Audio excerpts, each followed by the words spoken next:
Hi everybody, Christian Cantrell here with an update on the Stable Diffusion Photoshop plugin.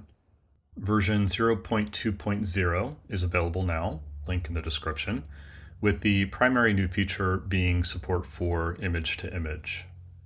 Image to image allows you to initialize your work with not only a text prompt, but with a visual prompt as well. For example, if I start with Vincent van Gogh's The Starry Night, I can type something like this. Click on the Use Document Image checkbox.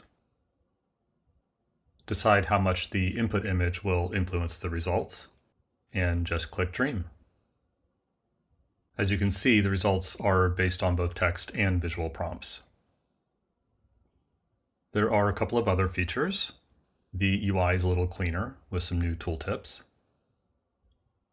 You can now generate images down to 384 pixels.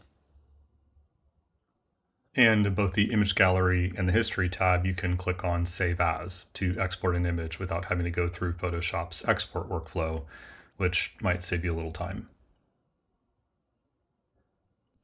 That's it for this release, but there's lots more on the way. Please keep the conversation going, and thanks for watching.